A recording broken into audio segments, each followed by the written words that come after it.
Glória a Deus. Abra comigo aí a sua Bíblia em Romanos, capítulo 12, e vamos ler o versículo 12.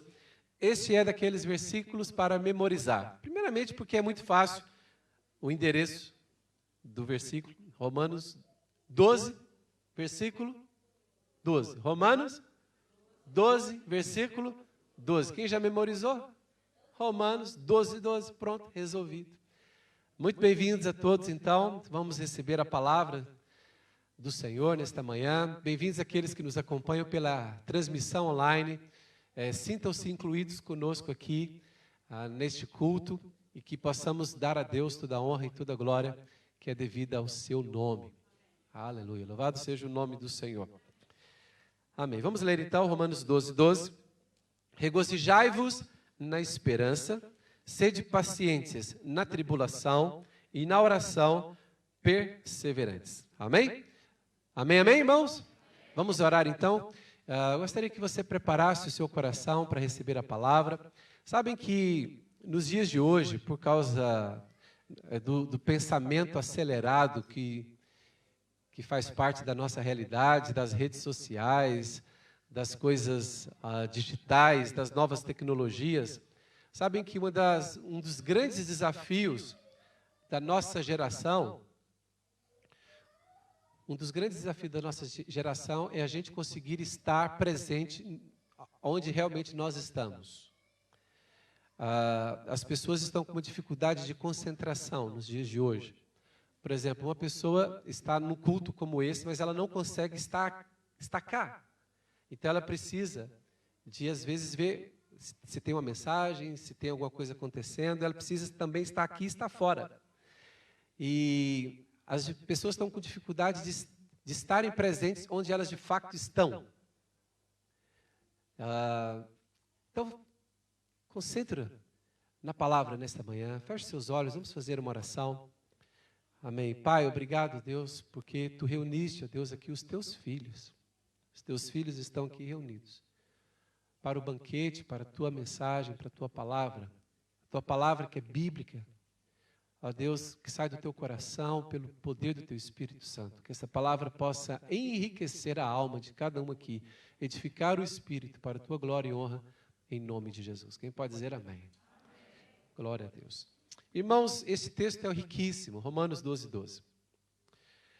Regozijai-vos na esperança. A esperança, basicamente, vai ser o tema da nossa mensagem. O tema mesmo é restabeleça a esperança. Quem pode dizer comigo? Restabeleça a esperança. O que é restabelecer? Algo que já outrora havia sido estabelecido, mas deixou de ficar estabelecido, perdeu o seu lugar, e agora você precisa colocar aquilo no lugar devido novamente. Então você precisa restabelecer. E o tema da mensagem nesta manhã tem a ver com isso. Restabeleça a esperança.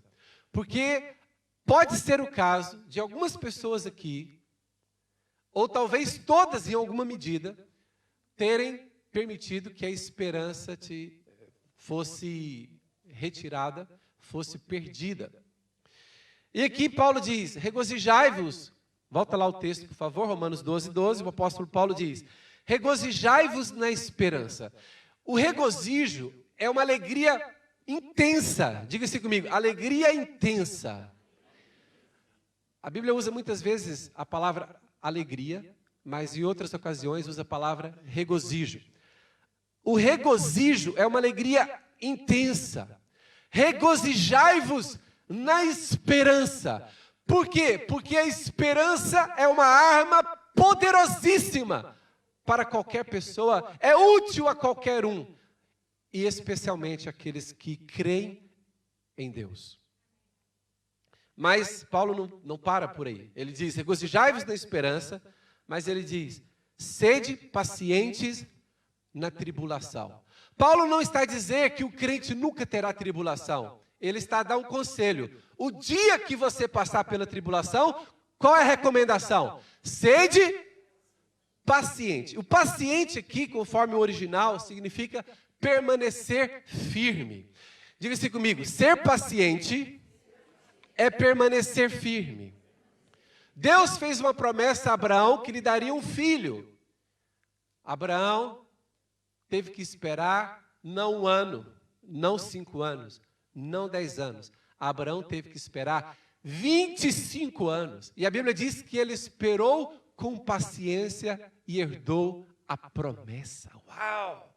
Olha, sede paciente na tribulação. A tribulação pode ser comparável a uma tempestade. Por que podemos comparar a tribulação à tempestade? Porque a tribulação ela não fica, a tribulação ela vem e vai. Assim como a tempestade chega, passa e vai embora. Só que muitas pessoas, enquanto vem a tempestade, elas fazem tudo. Elas terminam o casamento, elas vendem os filhos. Elas assaltam o banco. Que exagero, hein? Que sensacionalismo.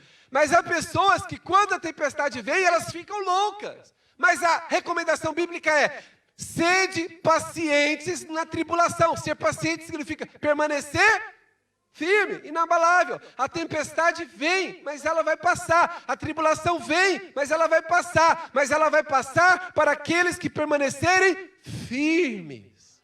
E não para aqueles que fazem loucuras quando vem a tribulação. Há pessoas que fazem loucuras. Eu exagerei aqui, é claro. Até lembro aquela história, né? Acho que eu já contei aqui também. Que depois de 2 meses de quarentena, foram entrevistar um casal. Como que vocês estão a lidar já com 2 meses de lockdown, 2 meses de quarentena? Aí o casalzinho jovem, né, falou assim: olha, nós tomamos uma decisão nessa quarentena. Nós decidimos que nós não queremos ter filhos. Aí a repórter perguntou: ah, é? E amanhã a gente decidiu, amanhã a gente vai comunicar. Vamos falar com eles. Vamos avisá-los. A pessoa já estava louca, quarentena foi uma tribulação terrível para a pessoa. Irmãos, quarentena, lockdown, pandemia, tribulação, qual é a recomendação do apóstolo? Sede pacientes na tribulação. Pastor, mas eu já estou paciente há 6 meses. Irmãos, Abraão ficou 25 anos. Espera mais 2 ou 3, eu acho que vai melhorar, quem acredita? Está perto, 2, 3, 4 meses. Aleluia! Paulo continua. Na oração, perseverantes. O perseverante significa dedicado e constante. Diga assim comigo: perseverante, dedicado e constante. Irmãos, coisa mais difícil que tem é ser dedicado e constante na oração. Quem pode dizer isso comigo? É muito difícil ser dedicado e constante na oração. Por que que todos os textos, não todos, vários textos na Bíblia, quando fala de oração, fala para você fazer um esforço. Por exemplo, lá em Atos dos Apóstolos, quando a comunidade cristã deu início, diz lá que eles perseveravam na oração. A palavra para a oração tem isso aqui, a necessidade de se perseverar, porque não é algo natural, não é algo espontâneo. Irmãos, almoçar é espontâneo. Dá meio-dia o seu reloginho do estômago, 1 hora, meio-dia para alguns, 1 hora para outros. Almoçar é espontâneo, é ou não é? Jantar é espontâneo, às 20 horas mais ou menos, não é? 11 da noite ou 3 da manhã para alguns também é horário espontâneo de dormir, sim ou não? Quem dorme às 3 da manhã aqui? Levanta a mão. Uau! Eu sei que são muitos, uau! Mas é o seguinte, você acorda, você sabe que você vai almoçar ao meio-dia. Você sabe que você vai jantar às 20 horas, você sabe que vai dormir em algum momento. Mas e orar? Que hora que você sabe que isso vai acontecer? Não é natural. Se você ficar à espera, a hora que der vontade eu vou. Sabe que hora que você vai orar? Nunca. Por isso que a palavra significa dedicação, esforço e constância para orar. Orar e ler a Bíblia, irmãos, exige disciplina. Sabem? Antes que existisse telemóvel, tablets, antes que existisse internet, há um tempo atrás, uma família da igreja convidou o pastor e a pastora para jantarem na casa deles. E foi um gesto muito bonito, que bons crentes fazem. Então essa família convidou os pastores para jantarem em sua casa. Irmãos, isso não é nem uma indireta, tá bem? É uma direta mesmo. Estou brincando. Olha, olha o que aconteceu. Aí o casal, os pastores aceitaram, também isso é um gesto bonito, não é? Amém? Aí o casal de pastores foram lá na casa da família, jantaram, tal. E no final da noite os pastores foram embora.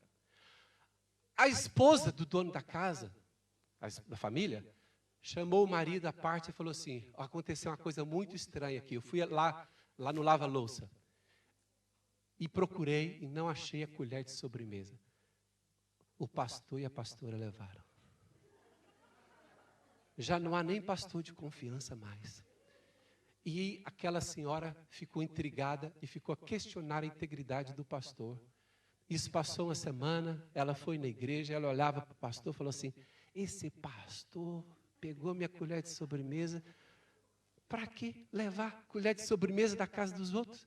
Na outra semana, ela nervosa, sentou lá no culto de novo, com o coração fechado para o pastor. 3 semanas depois, ela teve coragem e falou assim, pastor, estou indignada, estou aqui angustiada. Você foi jantar na minha casa, o que você fez com a colher de sobremesa? Que eu vi que era a sua que estava faltando, lá na sua posição da mesa. Ele falou assim, irmã, tem quanto tempo? Isso tem 3 semanas, mais, pastor? Pois é, irmã, eu coloquei dentro da sua Bíblia.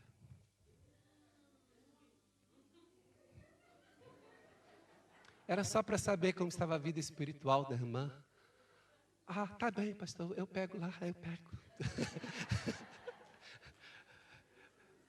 Só que hoje em dia o pessoal, eu ia fazer isso, mas para quem me convidasse eu ia fazer isso.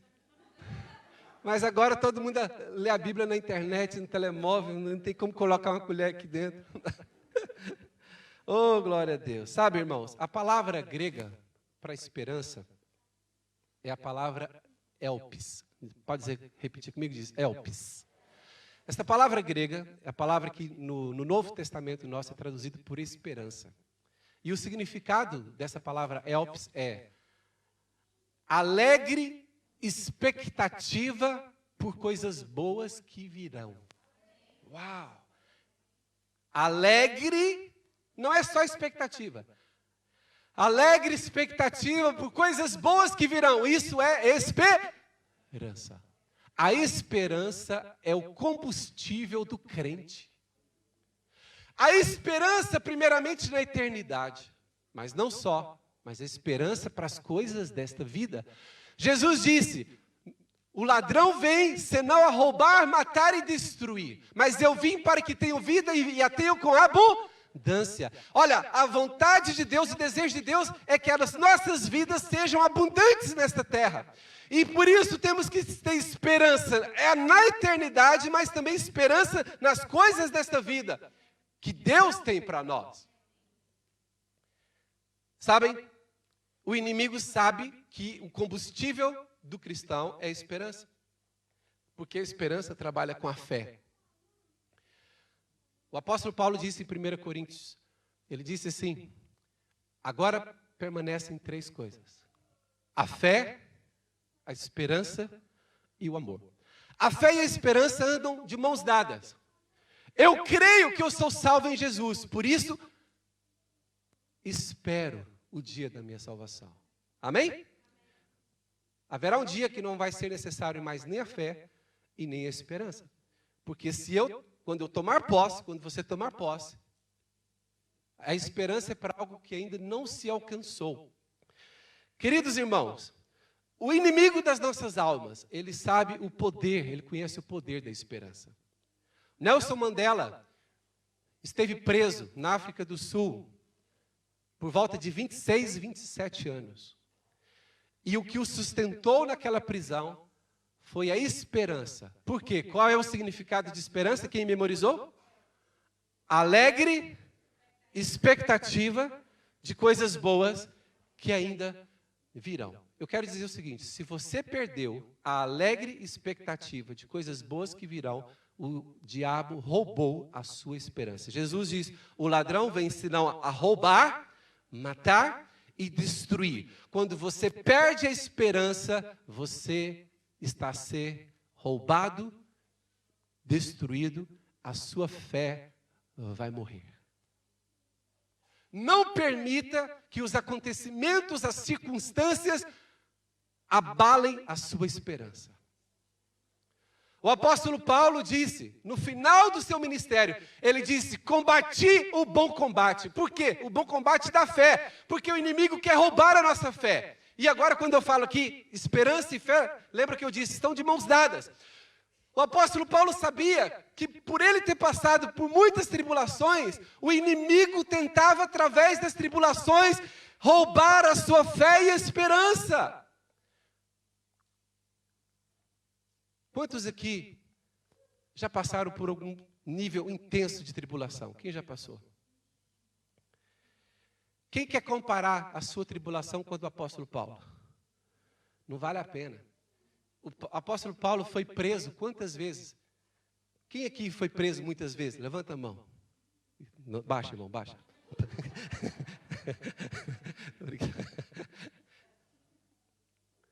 Quem aqui foi chicoteado? Quem aqui foi fustigado com vara nas costas?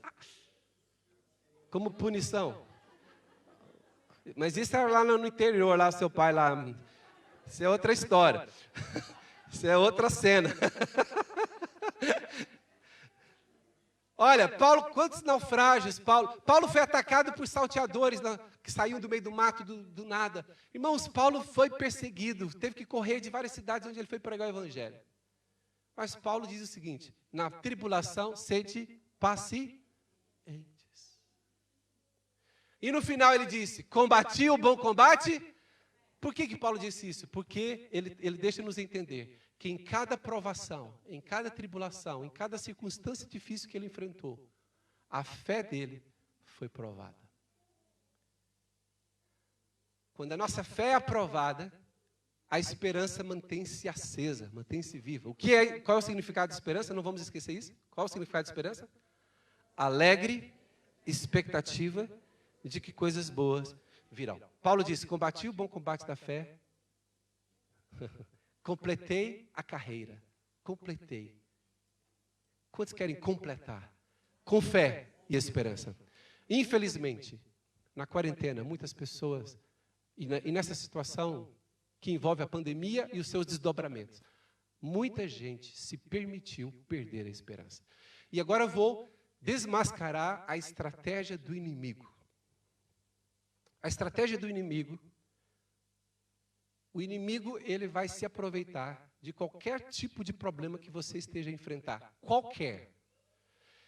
E o inimigo, ele está querendo ter oportunidade no meio desses acontecimentos atuais que envolvem a pandemia e os seus desdobramentos. E o inimigo está à procura de pessoas que estejam vulneráveis para destruir. Jesus disse, o ladrão vem senão para roubar, matar e destruir. O diabo anda como leão ao redor, a rugir, esperando alguém para devorar. O inimigo está a olhar para as pessoas, como as pessoas estão a lidar com as notícias, como as pessoas estão a assimilar os problemas. E quando o inimigo percebe a brecha, ele lança o ataque. E o ataque do inimigo tem duas vertentes. Presta atenção aqui, por favor, isso aqui é muito importante. O ataque do inimigo tem duas vertentes. Os acontecimentos pesados da sua vida, as pressões, as tribulações, as coisas complicadas, os problemas que acontecem. Por exemplo, há pessoas que perderam o emprego, agora estão sem condições de pagar a renda, outras estão endividadas em outras coisas, algumas pessoas estão com familiares com problema de saúde, outras estão com não sei o quê, outros estão com problemas de relacionamento, outros ficaram com problemas no matrimônio, né, no casamento, outros com problemas com o filho na escola ou na universidade, não sei aonde, e aquele acúmulo de coisa, vem o inimigo, quer pegar pessoas vulneráveis e para fazer o quê? Presta atenção. Primeiramente, o ataque do inimigo prevê produzir na pessoa depressão. Depressão é o primeiro aspecto que envolve a estratégia maligna. O que é depressão? É quando a pessoa está diante de muita chatice, muitos problemas, e ela se entrega, ela resigna. Ela se entrega, ela fala assim, não, isso não vale a pena, não.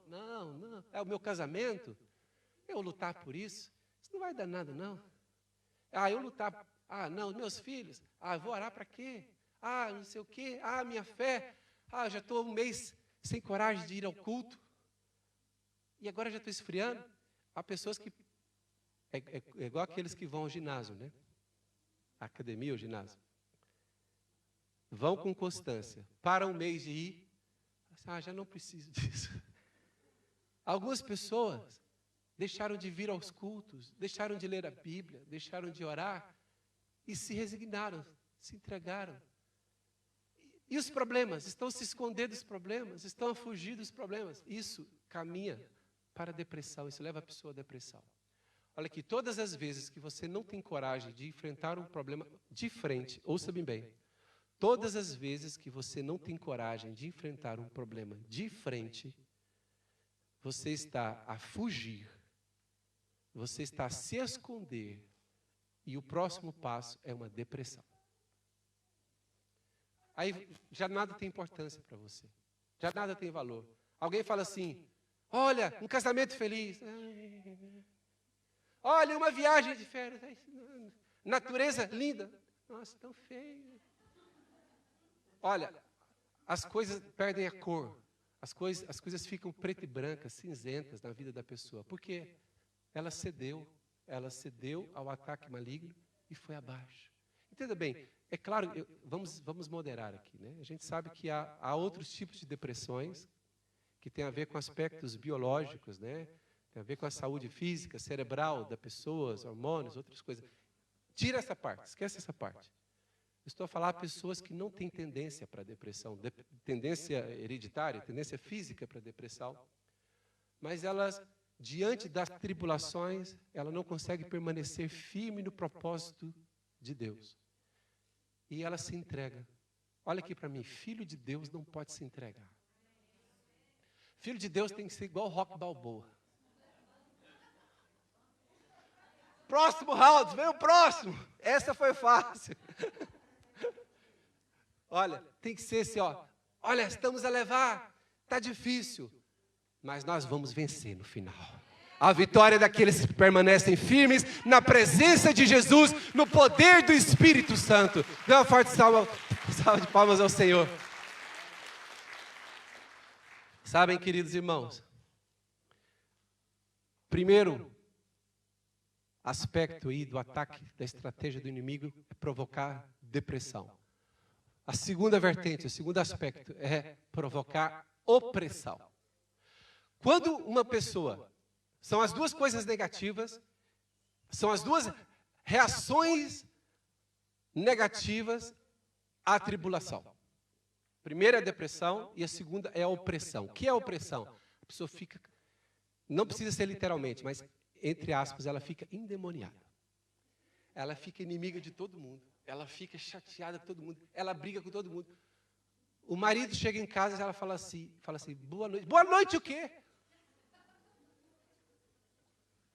Alguém passa na rua e fala, oi, quem? Te conheço de onde?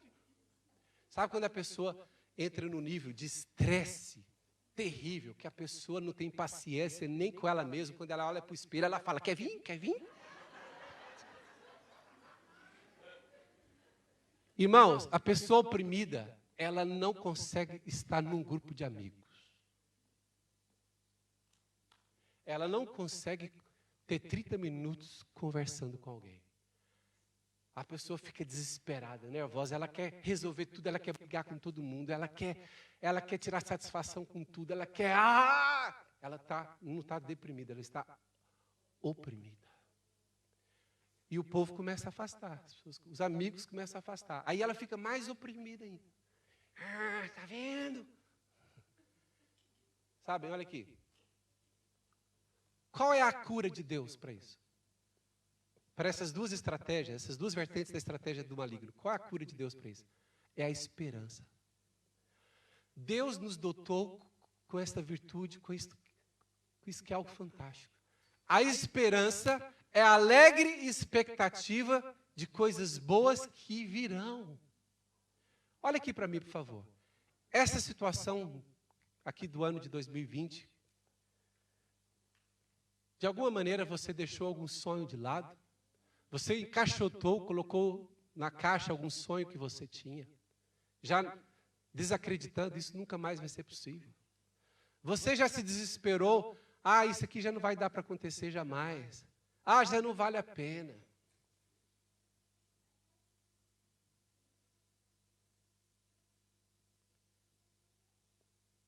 em relação às coisas de Deus. Ah, já não vale a pena andar com Deus. Ah, o que eu vou ganhar com isso? Ah, ir na igreja. Ah, servir a Deus. Ah, e não sei o quê. Sabe que essa situação da pandemia trouxe confusão na mente de algumas pessoas, porque elas não estavam conectadas intimamente com Deus. Elas estavam cumprindo uma rotina cristã evangélica. Elas iam no grupo de vida até iam na igreja, no culto de domingo. Algumas até faziam parte de algum ministério, mas o coração já estava distante de Jesus. Aí veio a quarentena, a pessoa ficou sem a reunião presencial do grupo de vida e sem o culto de domingo. Ela falou assim: quem eu sou? Cadê minha fé? Onde estou? Onde sou? Quem estou? Ficou tão confusa. Aí ela, será que eu creio mesmo em Deus? Será? Irmãos, aí começaram a vir os pensamentos. E o inimigo pega a vulnerabilidade, aproveita a vulnerabilidade das pessoas e lança pensamentos, para desconstruir a fé da pessoa. E, irmãos, sabe que há pessoas que já estavam mesmo sem conexão com Jesus, veio a quarentena, elas desconectaram por completo. Que triste isso. Há um ditado que diz, um provérbio que diz: você não pode impedir que os pássaros voem sobre a sua cabeça. Quem pode impedir que os pássaros voem sobre a sua cabeça? E você não pode impedir que eles sujem seu carro. Ah, isso não está no ditado não, desculpa.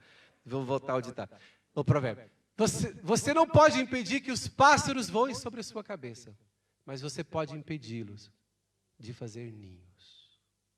Um ninho. Vou dizer novamente, isso é muito importante, porque eu estou a falar de pensamentos. Pastor, mas veio realmente na quarentena, nessa situação toda, veio uns pensamentos estranhos na minha mente, questionando Deus, questionando a fé, questionando a validade da Bíblia, questionando a validade, o poder de Deus na terra. Veio alguns pensamentos. Olha aqui. O pior não é virem os pensamentos. O inimigo lança pensamentos sobre toda a gente. Ah, pastor, sobre si também? Sim, sobre todos. É 100%. O inimigo lança setas, pensamentos.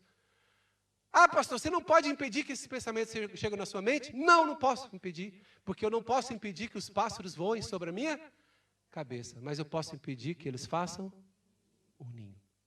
Então é o seguinte: pastor, você já foi provado? Você já foi tentado? Você já teve pensamentos estranhos? Já! Como? Mas o que você fez?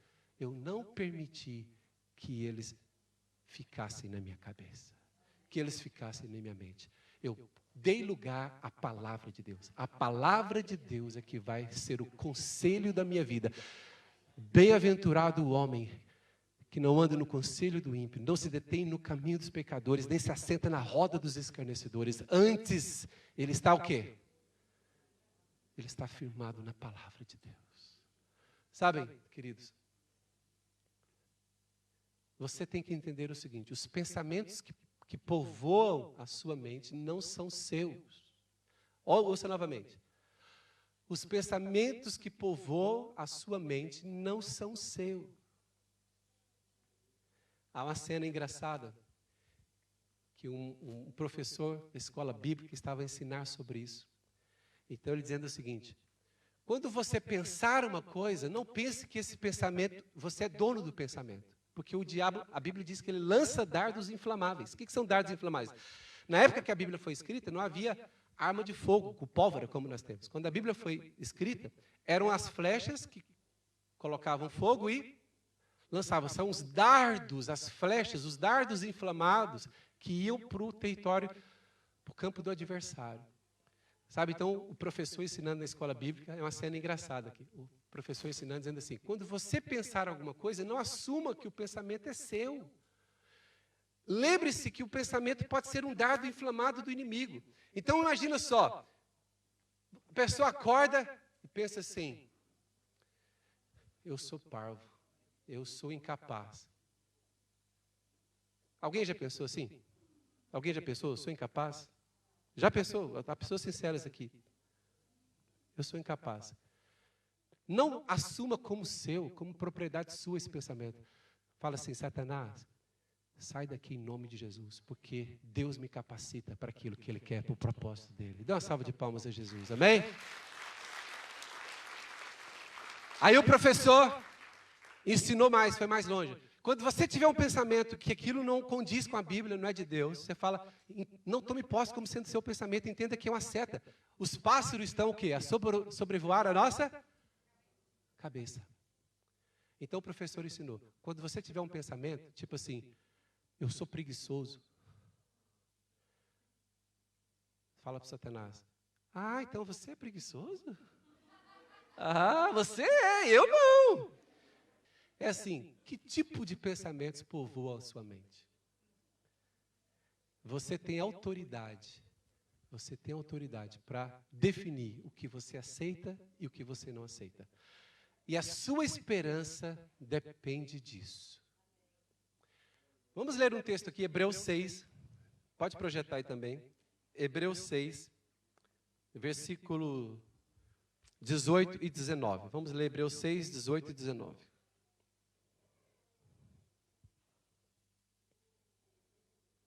Amém, amém? Para que mediante duas coisas imutáveis, nas quais é impossível que Deus minta, forte alento tenhamos nós que já corremos para o refúgio, a fim de lançar mão da esperança proposta. 19. A qual temos por âncora da alma, segura e firme, que penetra além do véu. Verso 20. Onde Jesus, como precursor, entrou por nós, tendo se tornado sumo sacerdote para sempre, segundo a ordem de Melquisedeque. Volta lá agora para o 19. O 19 o 18 termina falando que nós lançamos mão da esperança que nos está proposta. O autor aos Hebreus, presta muita atenção aqui, irmãos. O autor aos Hebreus diz o seguinte, ele faz uma metáfora. Pode colocar o 18 também para eu explicar a metáfora aqui, por favor, projeto 18. Forte alento tenhamos nós que já corremos para o refúgio, a fim de lançar mão da esperança proposta. Qual é a metáfora que o autor aos Hebreus está a criar aqui? Ele está a comparar o seguinte, um mar revoltado, né? Revolto, tempestade ali, forte, intensa, e nós estamos no barco da vida, e o mundo é o mar revolto. Então nós estamos no barco da vida, e o mar, que é o mundo, é um mar revolto, um mar agitado, com ondas agitadas. Aí ele diz o seguinte, nós que conhecemos a Jesus, forte alento temos nós que já corremos para o refúgio. Então, o nosso barco encontra um lugar de refúgio no mar revolto. Mas não pode só o barco encontrar um lugar para ficar. Precisa do quê? Lançar mão da esperança proposta. E o verso 19, qual é a esperança proposta? A qual temos por âncora da alma. Então, deixa eu completar aqui a metáfora. Imagina o barco da nossa vida, está a andar nas ondas agitadas do mar, que é o mar do mundo, e nós encontramos Jesus, mas mesmo com o refúgio de Jesus, as ondas da vida continuam agitadas. Mas o que a gente precisa então, quando o barco encontra um refúgio? Colocar o que? A âncora, para quê? Para a gente ter certeza que o nosso barco não vai naufragar. Quantos querem ter certeza que o seu barco não vai naufragar? E o que é a âncora? Diga assim comigo. A âncora da minha alma é a minha esperança em Jesus. A qual temos, a esperança, a qual temos por âncora da alma. Olha aqui, por favor, estou quase a terminar essa mensagem. A sua alma está a vagar por aí? Ou ela está segura e firme? Pastor, eu estou confuso. Eu estou chateado. Eu estou nervoso. Eu estou em crise. Eu estou preocupado. Eu estou atribulado. Sim. Mas onde é que você vai segurar, firmar a sua alma? Por que as pessoas entram em depressão ou em opressão? Porque a alma delas divaga.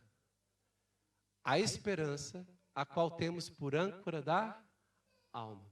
Quantos aqui querem ter uma alma firme em Jesus? E qual é o segredo? Qual é a âncora? Qual é a âncora para a sua alma estar firme em Jesus? Qual é a âncora, irmãos? E o que é a esperança? Alegre expectativa de coisas boas que virão. Então, nesta manhã, é uma manhã para você restabelecer, coloca o tema da mensagem, restabeleça a sua esperança. Porque se você continuar sem esperança, você vai naufragar na fé. Paulo só combateu o bom combate e terminou a carreira como vitorioso, porque ele não perdeu a esperança. Depois de um naufrágio, depois de uma prisão, depois de ser perseguido por uma cidade, ele chegava na outra, com qual ele entrava numa nova cidade com o quê? Com esperança. Aqui eu vou ganhar mais vidas, aqui eu vou plantar uma igreja. Aí ele plantava a igreja, ganhava lá 100 pessoas para Jesus, prendiam-no e mandavam ele embora da cidade. O que ele fazia depois? Na próxima cidade eu vou ganhar mais vidas. Paulo vivia de quê? De alegre expectativa de coisas boas que virão. O crente, o combustível nosso é esperança. Você tem que ter esperança que o seu casamento vai melhorar. Você tem que ter esperança que o seu filho vai voltar para Deus. Você tem esperança que os seus filhos vão andar nos caminhos do Senhor. Você tem que ter esperança que os seus pais serão salvos porque você está a orar por eles. Você tem que ter esperança de que a sua vida financeira vai ser arranjada. Amém, em nome de Jesus? Você tem que ter esperança, esperança. Irmãos, não é possível ser cristão sem esperança. Mas dois alvos de esperança. É esperança na eternidade, que é o nosso maior consolo. Mas ninguém pode viver só de esperança da eternidade. Paulo não vivia só com esperança da eternidade. Paulo vivia com a esperança dos projetos que ele ia realizar. Isso aqui falhou, mas esquecendo-me das coisas que para trás ficam. E avançando para as que diante de mim estão. Prossigo para o alvo. O que é esperança? É a capacidade de deixar o passado para trás, capacidade de olhar para frente e ter alegre expectativa de coisas boas virão. Esta é a manhã para Deus curar a sua alma, para que a sua alma esteja ancorada na esperança que é Jesus. Fique de pé, por favor.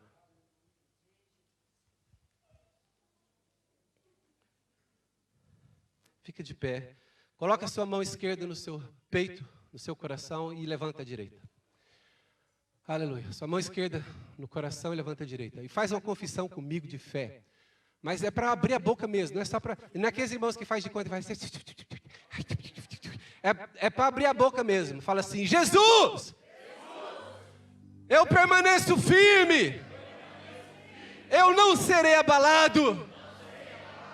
Porque eu tenho uma âncora que mantém o meu barco firme. A minha esperança é a âncora da minha alma. A minha alma não vai fugir do meu casamento. A minha alma não vai fugir da minha igreja. A minha alma não vai fugir de Jesus. A minha alma não vai fugir da minha família. A minha alma não vai fugir. Porque eu tenho uma âncora. Eu tenho esperança em Jesus. Eu confio. Eu tenho uma alegre expectativa de coisas boas que virão. Eu rejeito a depressão, eu rejeito a opressão, e eu me alimento da esperança, que me leva à frente de vitórias em nome de Jesus. Dê uma salva de palmas ao Senhor em nome de Jesus. Aleluia.